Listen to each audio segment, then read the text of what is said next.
할렐루야. 오늘 수요 예배에 함께 올라오신 여러분 주님의 이름으로 환영하고 축복합니다. 그리고 함께 또 온라인으로 예배하는 곳에 또 주님이 함께 하시기를 간절히 소망합니다. 오늘은 예수님께서 부활하신 부활절 첫 주일 수요 예배입니다. 예수님께서는 부활하신 후에 곧바로 승천하신 것이 아니라 이 땅에 40일 동안 계셨다고 했습니다. 그리고 10일 후에 성령이 임해서 교회가 시작이 되죠. 그래서 교회력으로도 이번 주일부터 40일 동안은 부활절이라고 하는 절기가 계속됩니다. 그래서 6주간 동안 부활절이 되는 거예요. 그래서 5월 24일까지 부활절이 되고요. 5월 마지막 주일이 바로 성령 강림 첫 주일로 맞이하게 됩니다. 그러므로 우리는 이번 주부터 또 다음 주까지는 다른 때보다도 더 다음 달까지 또 부활에 대한 묵상을 좀 많이 할 필요가 있습니다. 오늘 살펴볼 하나님의 말씀은 고린도전서 15장입니다. 잘 아시는 것처럼 사도 바울이 고린도 교회에 보내는 편지, 첫 번째 편지에서 부활을 이렇게 길게 58절까지 말씀을 해주고 있습니다. 제가 이름을 하나 붙여봤는데요. 부활의 작은 도서관이다. 이렇게 이름을 붙여보았습니다. 그만큼 부활을 또 이렇게 방대하게 그리고 체계적으로 말씀하고 있는 장이 세상에 이 성경에는 사실 없습니다. 그래서 이 부활에 대한 작은 도서관이다. 잘 아시는 대로 1절에서 11절까지는 부활의 목격자를 얘기합니다. 예수님이 성경대로 죽으셨다가 사셔서 누구에게 보이고 누구에게 보이고 그러다가 만삭되지 못하여 난자 같은 바울에게도 보였다. 이렇게 얘기를 합니다. 그리고 12절부터 19절까지는 부활의 필요성과 중요성을 이야기합니다. 만약 우리에게 부활이 없다면 믿음도 헛것이고 부활이 없다면 전도도 헛것이고 부활이 없다면 우리는 가장 불쌍한 자다. 이렇게 부활의 필요성을 역설합니다.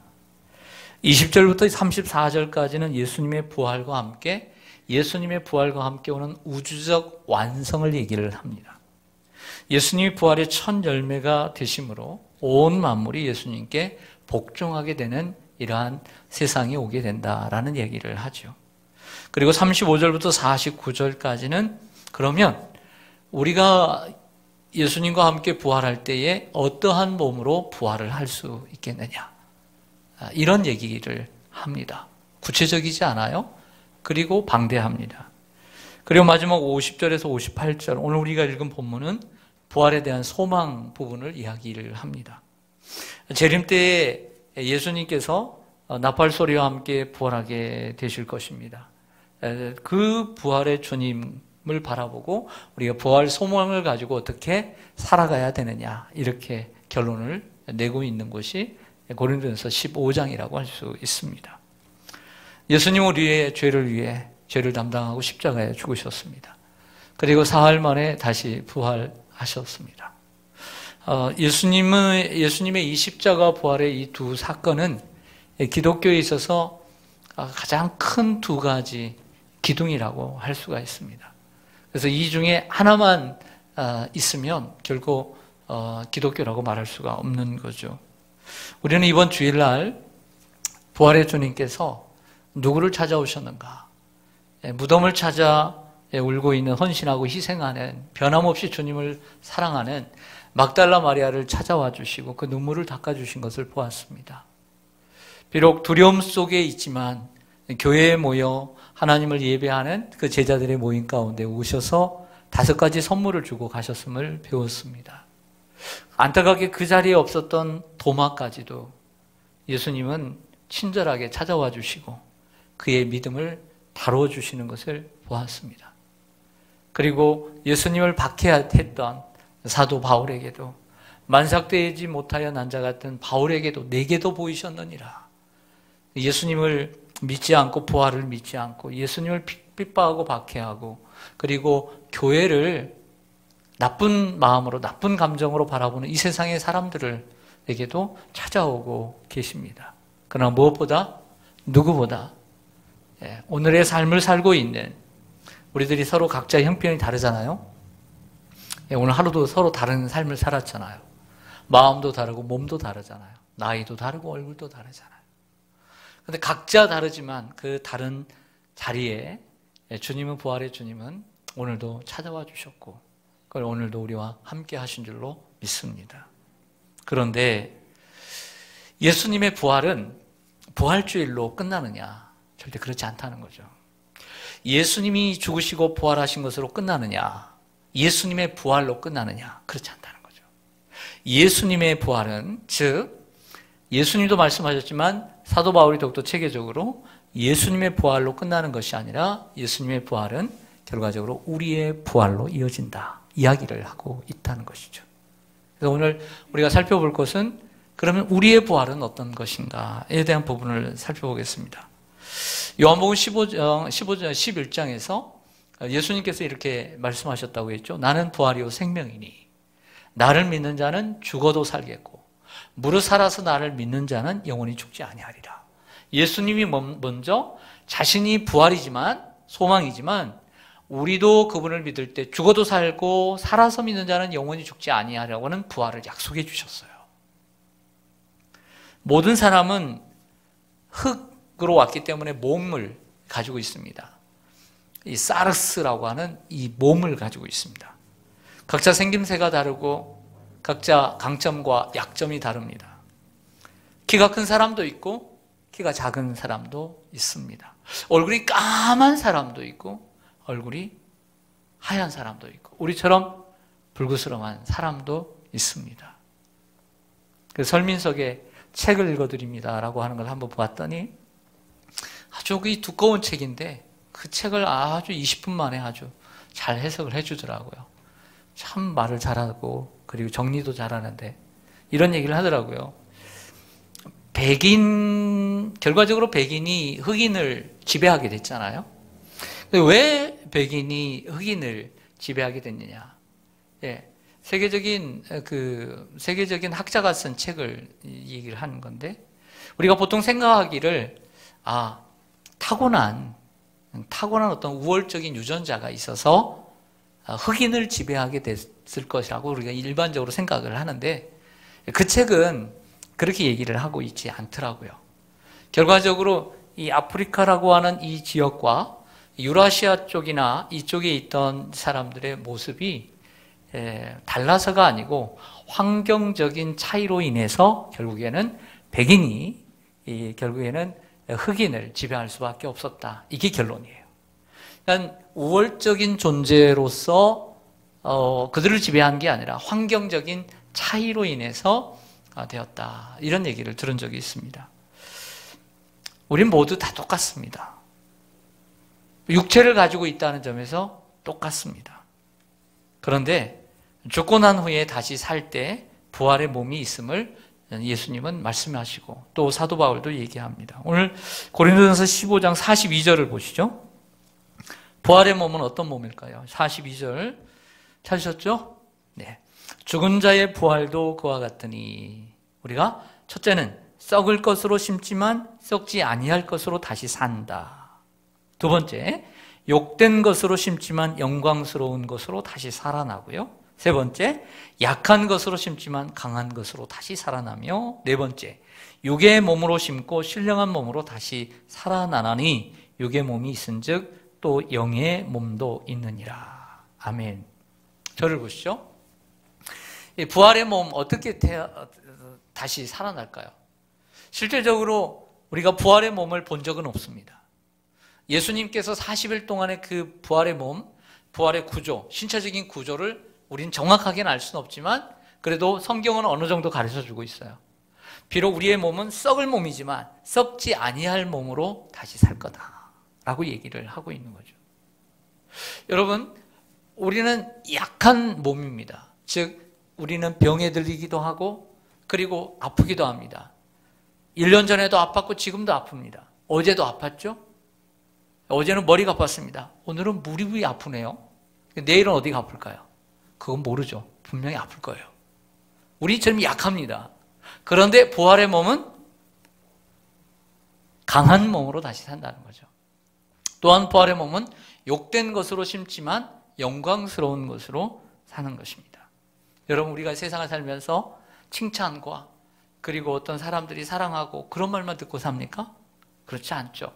부끄러움도 당하고 수치도 당하고 욕도 먹고 싫은 소리도 듣고 사는 것입니다. 하지만 부활하게 되면 영광스러운 몸으로 다시 산다는 거예요. 그리고 육의 몸으로 살지만 신령한 몸으로, 영의 몸으로 다시 살 것이다 라고 얘기를 하고 있습니다.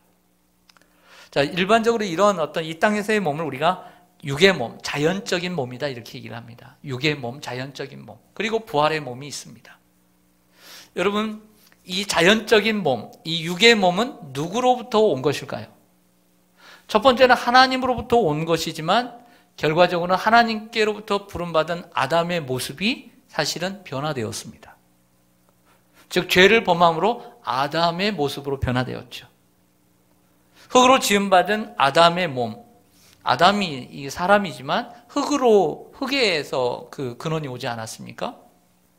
흙입니다. 우리는 아담으로부터 온 거죠. 근데 부활의 몸은 누구의 몸을 담게 될까요? 예수님의 몸을 담게 되는 거죠.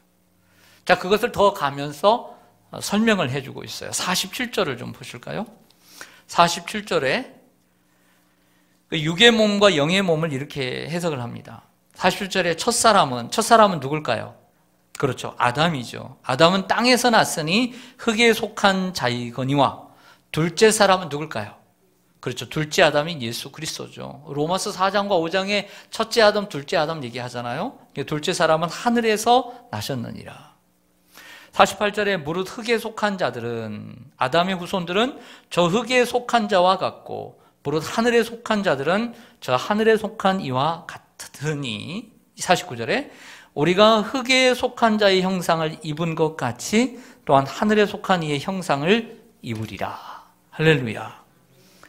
여러분들, 아담의 일처럼 육의 몸과, 이 땅에서의 육의 몸과 부활의 몸을 사도 바울은 계속해서 발전시켜가면서 첫째 아담의 몸과 둘째 아담인 예수 그리스도의 몸으로 구분을 해주고 있어요. 자연적인 몸은 누구를 닮아서 그러냐면 아담을 닮아서 그렇다는 거예요. 그래서 아담은 흙표예요. 흙표.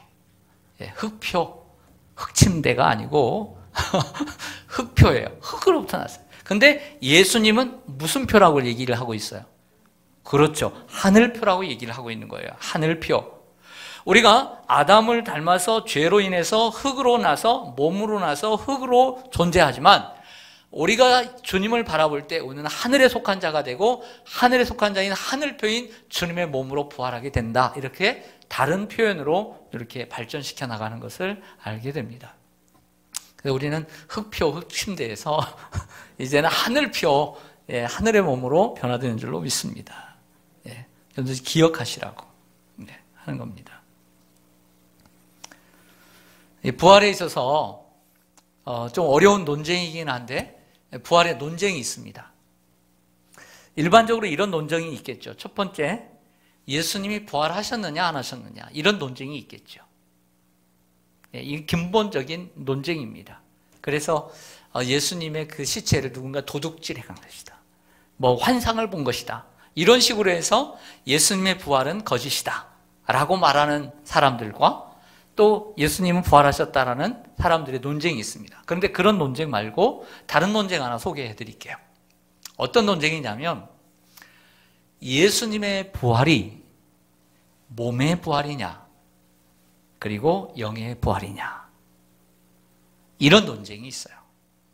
다시 얘기하면 더 나아가서 우리가 부활할 때, 나중에 부활할 때 우리가 몸과 함께 영혼이 부활하느냐 아니면 몸은 쏙 빠지고 영혼이 부활하느냐라고 하는 논쟁이 있어요. 이 논쟁은 아주 오래된 논쟁이에요. 여러분 어떻게 생각하세요? 예수님과 우리의 부활이 영의 부활일까요? 아니면 몸과 함께 부활일까요?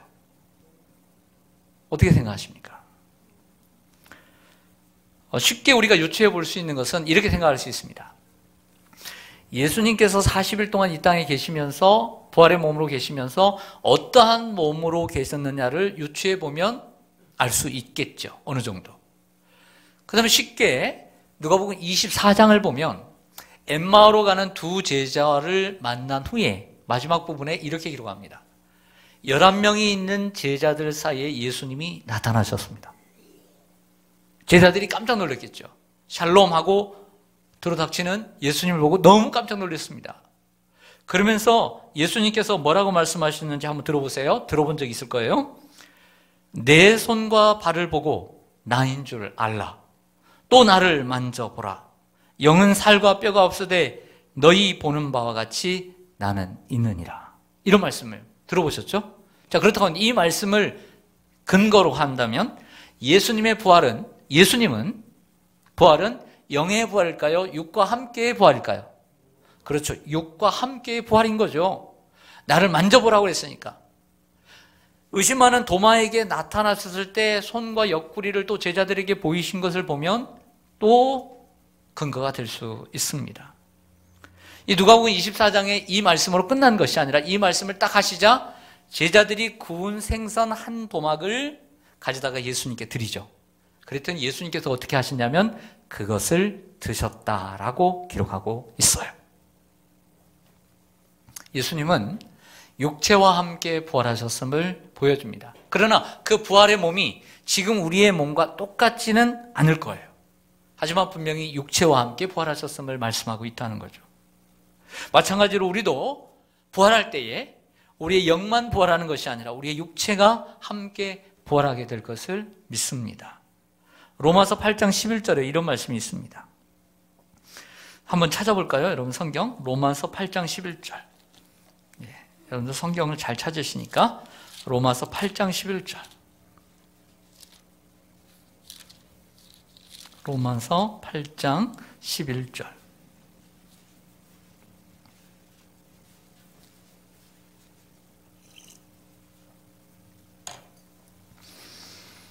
로마서 8장 11절 같이 읽겠습니다. 시작. 예수를 죽은 자 가운데서 살리신 이의 영이 너희 안에 거하시면 그리스도 예수를 죽은 자 가운데서 살리신 이가 너희 안에 거하시는 그의 영으로 말미암아 너희 죽을 몸도 살리시리라. 아멘. 다시 한번 성경을 보세요. 네 가지로 나눌 수 있어요. 네 등분 할게요. 예수를 죽은 자 가운데서 살리신 이의 영이 너희 안에 있으면, 결과적으로 그리스도의 영, 성령이 우리 안에 있으면, 성령이 여러분들 마음속에 있습니까? 두 번째, 그리스도 예수를 죽은 자 가운데서 살리신 이가 누구예요? 하나님이 너희 안에 계시는 그리스도의 영으로 말미암아, 우리 안에 있는 누구로 말미암아? 성령으로 말미암아. 네 번째, 너희 죽을 무엇도 살리시리라, 몸도 살리시리라. 할렐루야. 이것이 완전한 구원이에요. 이게 완전한 부활이고요. 구원이란 몸으로부터 벗어나는 것이 아니라 몸의 구원을 포함합니다. 그래서 기독교의 부활은 몸의 부활을 전제하고 있어요. 사도신경의 마지막 부분 함께 우리 한번 암송해 볼까요? 사도신경의 마지막 부분, 첫 번째는 하나님을 믿고, 두 번째는 예수님을 믿고, 세 번째 성령을 믿사오며, 세 번째 달라. 시작. 성령을 믿사오며 거룩한 공회와 성도가 서로 교통하는 것과 죄를 사하여 주시는 것과 몸이 다시 사는 것과 영원히 사는 것을 믿사옵나이다. 아멘. 우리가 고백할 때마다 몸이 산다고 고백해야 안 해요? 하고 있음을 알 수 있습니다. 여러분, 우리 기독교회는 부활의 종교입니다. 힌두교와 불교는 몸의 부활을 부정합니다. 몸이 부활하지 않습니다. 기독교인 중에도 몸은 악하기 때문에 이 그노시스라든지 이런 초대교회의 많은 이단들이, 지금의 그 이단의 물줄기가 흘러서 지금도 그런 이단들이 있는데, 몸의 육체는 몸은 악하다고 생각해요. 그래서 예수님도 당연히 몸으로 오실 수 있었다 없었다. 몸은 악한 거니까 예수님도 몸으로 오실 수가 없고 몸의 부활도 있을 수 없다라고 주장하는 이들이 있어요. 초대교회 당시에는 이들을 이단으로 정죄했어요. 지금도 당연히 이들은 이단입니다. 몸의 부활이 이루어질 때 온전한 구원이 이루어질 수 있는 것이죠. 다음 단계로 가겠습니다. 자, 이제 몸의 부활을 얘기했습니다. 어떤 몸으로 부활하느냐라는 얘기를 했습니다. 근데 다음 단계로 넘어가면, 그렇다고 한다면 우리의 몸의 부활은 언제 이루어지는가에 대해서 바울이 얘기를 해요. 따라서 하겠습니다. 부활이 언제 이루어지는가? 여러분, 오늘 성경 보기 전에 그러면 생각해 보겠습니다. 지금까지 배운 경력이 있으니까. 네. 우리 부활은, 우리 몸의 부활, 우리의 부활은 언제 이루어집니까? 언제? 괜찮아요? 아마 답일 거예요. 언제 우리가 몸의 부활을 합니까? 예수님께서 재림하실 때죠. 근데 사도 바울은 예수님이 재림하실 때를 다른 표현으로 쓰고 있다는 것을 발견할 수 있습니다. 51절로 가볼까요? 다시 본문으로.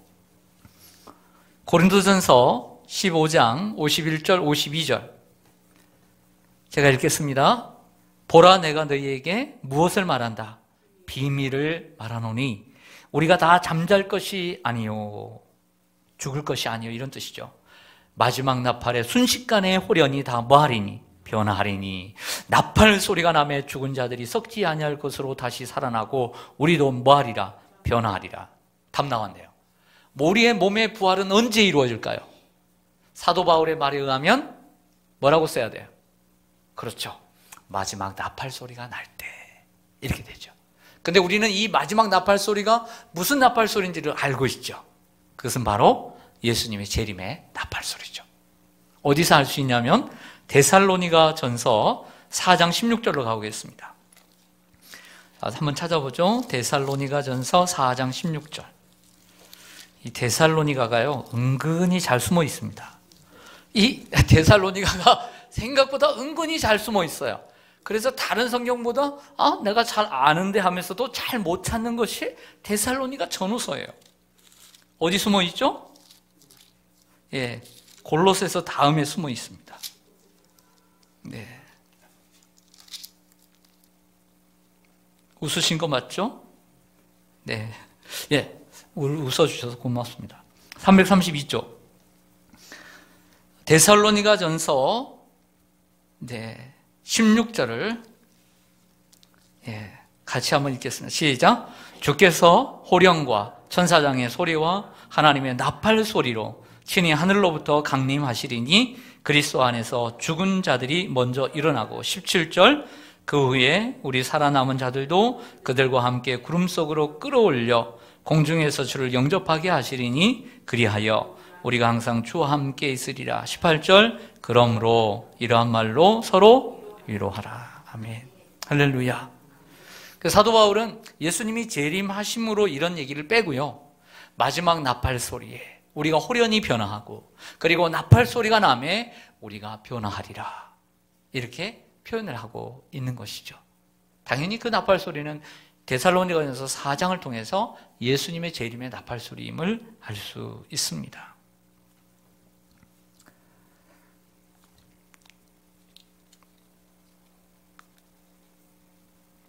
여러분, 우리가 이 세상을 살면서 몇 년을 살까요? 여러분들은 몇 년 살까 알고 계세요? 모르고 계세요? 네, 목사님 별 얘기를 다 하네. 오늘 투표를 하는데 보니까 광주에 116세 된 할머니가 부축을 받고 가서 투표를 하셨대요. 그래서 오늘 참 기쁘다, 그런 얘기를 했다고 해요. 그러면서 생각을 했습니다. 이 할머니는 몇 살까지 사실까 생각을 했습니다. 120세까지는 사시겠다, 이런 생각을 했습니다. 요즘 운전을 하면서 종종 듣는 CF인지 모르겠지만 홍보 멘트가 있습니다. 어떤 한 할머니가 나와서 이런 멘트를 합니다. 내 손자는 적어도 150세를 살 거다 하면서 홍보를 하더라고요. 들어보셨어요? 들어보셨죠? 150살까지 살지는 않을지 모르겠지만 뭘 홍보하려고 그런 얘기를 하는 것 같습니다. 우리가 살면 얼마나 살겠습니까? 그러나 우리가 이 땅에 주님을 위해서 주님의 부름을 받고 주님의 사명을 가지고 열심히 살아갑니다. 그리고 이 땅에서 언젠가는 삶을 다하고 죽어서 우리의 영혼은 낙원에 가고 우리의 몸은 우리의 자손들이 묻는 곳에 묻히겠죠. 한 줌의 줌이 되든지 아니면 뭐 흙이 되든지 아니면 어느 산에 묻힐 수도 있을 것입니다. 그런데 군인 얘기를 할게요. 군인은 세 가지 종류의 군인이 있습니다. 뭘까요? 네, 일단 육군, 해군, 공군. 너무 쉽죠? 너무 쉬워서 대답을 안 하시는군요. 그래서 이런 대답은 답이 아닙니다. 제가 오늘 얘기하고 싶은 것은 군인은 세 종류의 군인이 있습니다. 첫째는 현역이라고 하는 군인이 있습니다. 그래서 현역 군인이라고 하죠. 즉 나라의 부름을 받고 지원을 해서 군 복무하는 사람을 현역이라고 얘기를 합니다. 제가 군대를 가기 전에 못 들은 말을 하더라고요. 자꾸 선배들이 너 현역이요, 너는 예비역이요 이렇게 얘기를 하는 거예요. 그래서 현역은 뭐고 예비역은 뭐냐? 처음 들은 말이었어요. 20살 때. 군대를 아직 가지 않는 사람들을 가리켜서 현역이라고 불러요. 복학생 말고 군대를 안 간 애들. 원래는 그 말이 군대를 가서 복무하는 사람을 현역이라고 부르는데 아직 군대를 가지 않고 현역을 가야 될 대상자들을, 대학생들을 너 현역이냐 이렇게 묻는 거예요. 현역이라고 얘기를 하는 거죠. 두 번째는 예비역이 있습니다. 예비역은 나라의 부름을 받고 그 일정 기간을 다 마치고 전역한 군인을 예비합니다. 그리고 전역을 하는데 전역을 해서 끝난 것이 아니라 일정 기한에 부름을 받고 군인으로서의 신분을 계속 유지하는 거죠. 이걸 예비군이라고 얘기를 해요. 그래서 우리나라에서는 40세까지를 예비군으로 하고 있습니다. 그리고 요즘은 있는지 모르겠는데 민방이라는 게 그 후에 있었어요. 40세가 끝나면. 저는 거기까지 했는데 요즘 모르겠어요. 하는지 안 하는지. 이걸 예비역이라고 합니다. 또 하나 있습니다. 군인의 종류는 세 종류가 있어요. 일단 현역이 있고 예비역이 있지만 여러분들 퇴역이라는 게 있습니다. 이 퇴역이라고 하는 것은 뭐냐면 아예 군복무를 마치고 아예 물러난 것을 의미합니다. 예비역도 아니에요. 완전히 물러난 군인을 얘기하죠. 우리가 잘 알고 있는 더글라스 메가더 장군은 1930년대에 사성 장군으로 육군 참모총장을 지냅니다. 그리고 퇴역군인이 됩니다. 그만둔 거죠. 그러다가 제2차 세계대전이 발발을 하면서 나라의 부름을 받고 현역 군인이 됩니다. 그리고 우리나라까지 오게 된 거죠. 이 메가더 장군이 한 유명한 말이 있죠. 노병은 죽지 않는다. 단지 사라질 뿐이다. 노병은 언제든지 국가의 부름이 있으면 다시 현역으로 복귀해서 싸우겠다는 의지를 표출한 것입니다. 여러분, 우리도 이 땅에서 퇴역하는 그날이 옵니다. 단지 죽음이 우리를 일시적으로 퇴역시킬 뿐입니다. 잠시 현역에서 물러날 뿐입니다. 그러나 주님이 다시 오시면, 주님이 오시는 날 그 신령한 몸으로 우리는 부활하여 현역으로 복귀하게 됩니다. 근데 그 현역은 이 땅에서의 현역이 아니라 영광스럽고 존귀한 현역으로 주님 앞에 부름받게 되는 것이죠. 할렐루야. 메가더 장군처럼 우리는 이 땅에서 언젠가는 퇴역 장군이 될 것입니다. 퇴역 군인이 될 것입니다.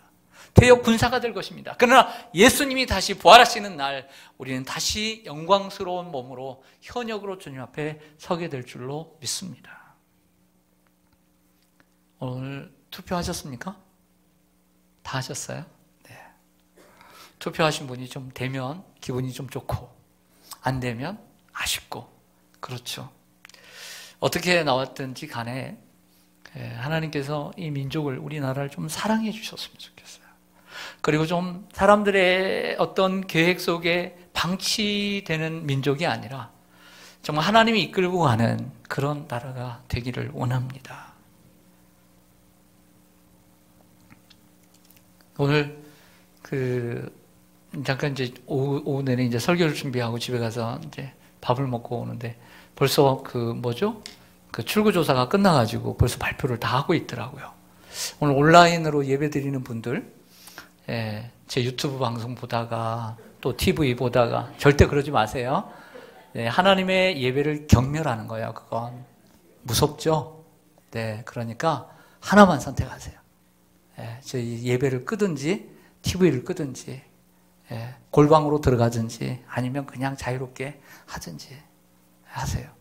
이것도 봤다가 저것도 봤다가 이러지 마세요. 제발.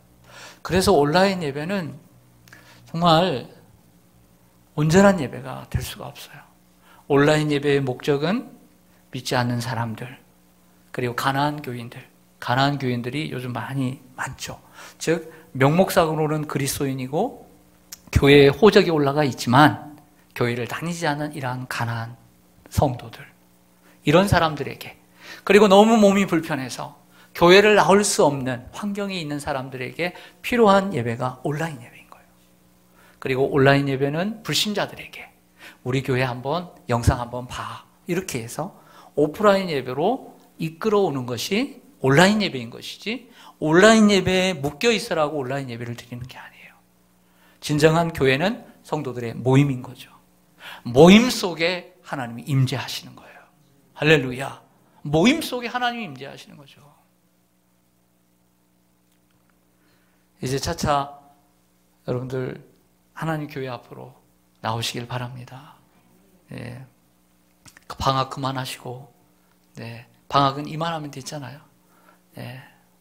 오후 예배도 쉬고, 금요기도에 쉬고, 수요예배도 쉬고.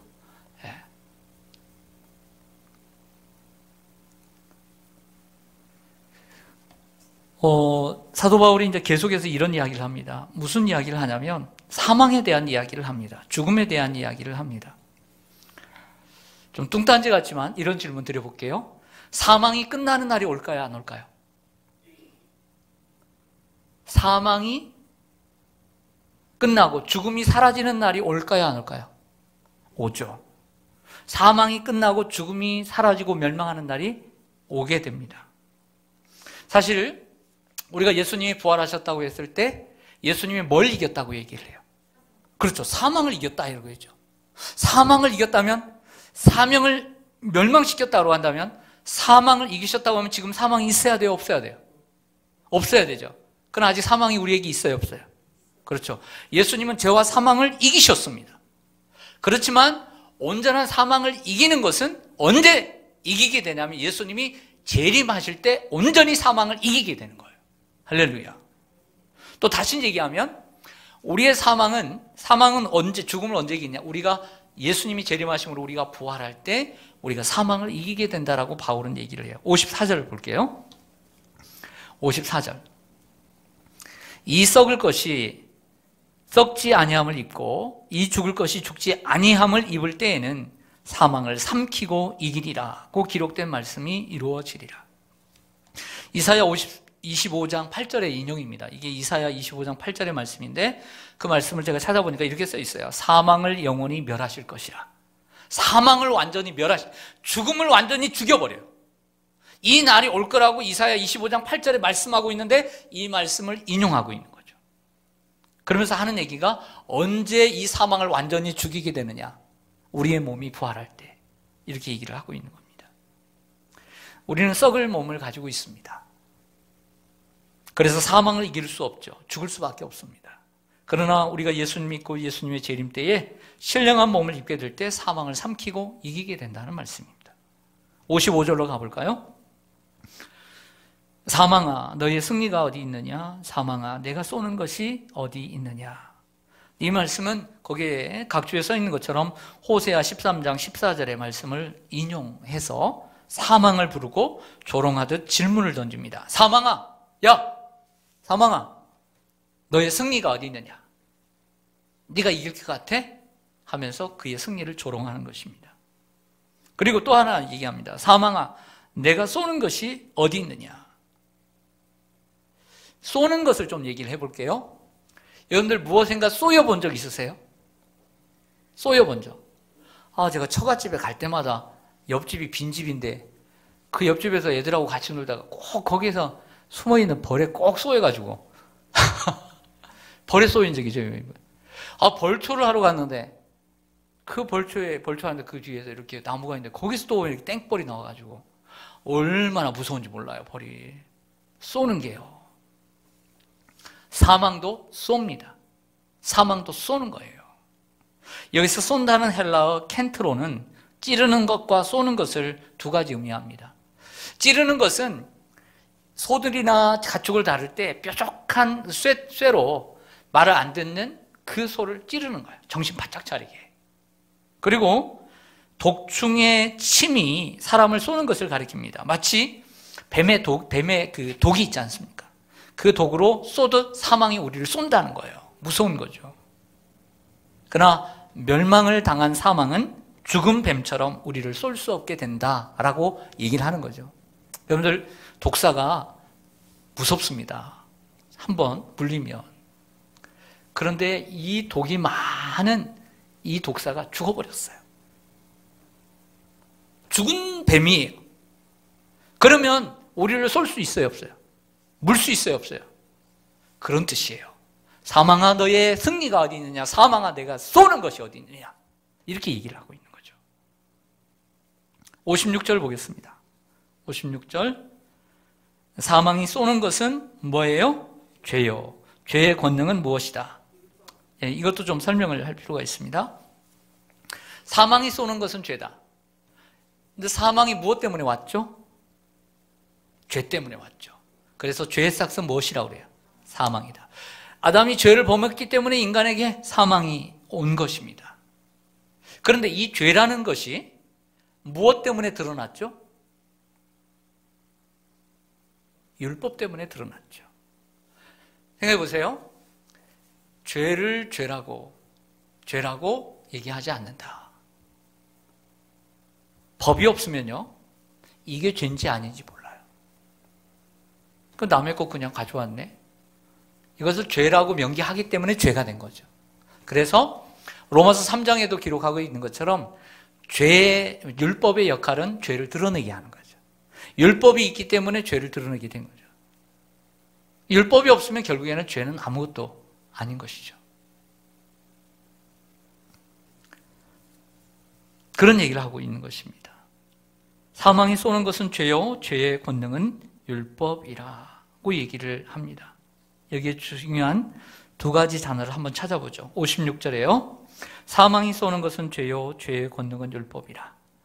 자, 여기에 중요한 두 가지 단어가 있습니다. 그것은 사망과 죄입니다. 예수님은 무엇과 무엇을 이기고 부활하셨습니까? 죄와 사망을 이기고 부활하셨습니다. 믿으십니까?